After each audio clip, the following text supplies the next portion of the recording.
Captain Commando is very low tier character as If a, he's as a alone, point as a right? point character, Yeah. but a very good assist because he has this The Captain Corridor. Yeah, this lightning thing that basically makes a wall, Pretty much, and it yeah. goes up super high. Apparently, you can jump over that if you go high you're enough. like maybe a flying character, perhaps. But Yeah, you can go over it, but it's like creates this wall. Yeah. And if you're in the air and you summon him, it's just like suddenly this lightning instant wall appears and it just like it just wreaks havoc on you. So so that's an example where assist based gameplay really creates its own style. Yeah, so the fan base between the traditional assist and the active switching, I guess they also kind of have their pros and cons and likes and dislikes.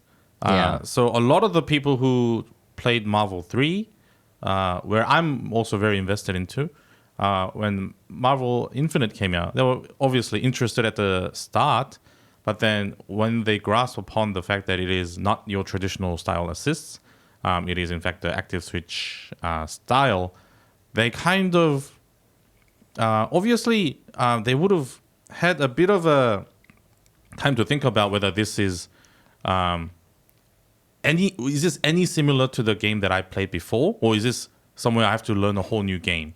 So a lot of people were either disappointed, or some people were adventurous enough to continue playing it. But I was also in that kind of era where I had to figure out, so I have to learn this, but it's not like the Marvel I used to play. So I had a bit of a like a slump kind of era when it came to Marvel, and a bit of a concern as well. If the future Marvel also goes this direction, then all the fun that I had in Marvel 2 and Marvel 3 could be a thing in history. Yeah, that's one of those things where game design decisions that really changes. Yeah, we didn't mention 2XKO is kind of this game that's kind of almost like acting as a, CVS2 is like the thing that kind of ties up all the grounded fighting games together. That's right. And 2XKO is kind of like this game that kind of ties up all the anime and Marvel-like games together, the Pulse right? system is basically the 2XKO's version of Grooves in CVS2. Yeah. Different fighting game franchises and series, 3 from Capcom, 3 from SNK. And 2XKO is kind of doing that, where you can play like the traditional assists, you can play like the handshake, and then you can play like active switch as well. So if the tag system had a subgenre on its own, it also has its gradation. It's like, do you really want to call assist? Do you want to call assist but have a chance to tag? Or do you want to always tag to extend your combo? So it's like its own kind of a small community there in discussing which tag system is better or worse or more favorable and whatnot. But I guess 2XKO's Pulse system, it's like a mix of your Marvels, your animes, your even some of the Dragon Ball stuff. It's all in there for you to choose. Yeah, I think that was kind of one of that's actually literally what I told the 2XKO guys at this Evo 2024 in Las Vegas when I was playing the game and recording some footage for the Every Fighting Game Type Explained video. What I had realized was that very point where it is kind of like a CVS2 for those kind of games, and I told them that actually I told Sean that, and I don't know if he had thought about that. It wasn't like he was like, yeah, that's exactly what we're trying to do, but I guess just acknowledged it. But he was just like, oh, that's interesting. And I think from our perspective, we're the ones that are analyzing and dissecting the game. So right. There's a lot of things that I think that other people will automatically be like, oh yeah, of course, that's the way I saw it. But when you overthink these things and make analysis videos, you kind of run into stuff that might not be as commonly understood until you point it out. Yeah. So another small thing I would like to note, and could potentially be one of our future videos as well, is that like the groove system or the pulse system, right? It's like the game's own mechanics where, for example, you have an X amount of characters that is set or complete.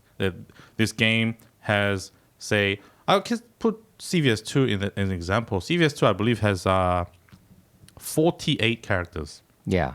But the game is 6 grooves. So you multiply that by 6 and you have technically that much variation of characters. There's to a play lot with, of stuff to play right? with. Yeah. Some might say it's like, oh, that's a so lazy way of like recycling your character. But then at the same time, oh, it's such a clever way because they all play different and they're literally like, they might have same looks and colors, but they're like different characters. Yeah. Another game I want to note is Mortal Kombat X. did Yeah. that. They had characters and they all had 3 different variations. Yeah, but- and continued on to Mortal Kombat 11 and so on. So Yeah, but the variations you mentioned, they're so different from each other. You have the a completely different combo routes and a different way of playing. Whereas you kind of have this in other games too. Like if you look at Street Fighter 3, you could choose super arts, but that was a very like it changed the character a lot when you're playing with. When the you change strategy was super- completely different sometimes. Yeah, yes. I mean Denjin Ryu is just completely different from That's his right. other super arts. I mean that's why they call it Denjin Ryu, right? Yeah. It's Denjin Ryu is so much fun. In Third Strike, a lot of characters kind of now already 99.9% pick one super art. But I guess Ryu is one of those exceptions. There are some Denjin players and then some Shinku players. So Yeah, Yeah. so it's people do gravitate towards what is like top tier, Yeah, and yeah, obviously like if you're like if you're Chun, you're gonna do the super arts the too. Hoyukusen, yeah, the- Hoyukusen. It's just it's a that's staple. just Like so why not, good. right? Yeah. It does so too much strong. damage. Yeah, it's like, and you can just combo into it like Yeah. so easily, and it's yeah, but But like yeah. that, yeah. Super Arts definitely added that touch in those games where it allowed the player to choose the outcome of your character, what it would be, and how it should be played. One thing I was really fascinated when I was playing MKX is that there was a character, depending on what variation you play, the weapon they were holding was totally different. So even the graphical assets mattered in the Mortal Kombat X Okay.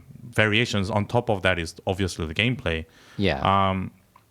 However, if you're a competitive player, you just have to know kind of the different variations of each character. So imagine all those pro CVS2 players, they are technically memorizing every single variation of every single character so that they could vary their strategy. That's a lot of things to memorize. There's a lot of things to learn Yeah. there, and the reason why I think it's kind of at least somewhat manageable is you can kind of imagine what Zangief with parry could be like, right? Or a fireball, or a green hand. yeah, or Zangief running.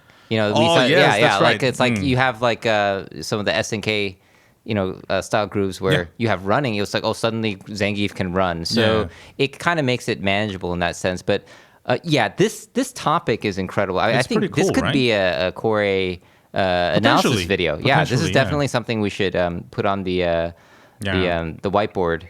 We'll add more into it once we develop that analysis more. Yeah, so I guess we can kind of continue.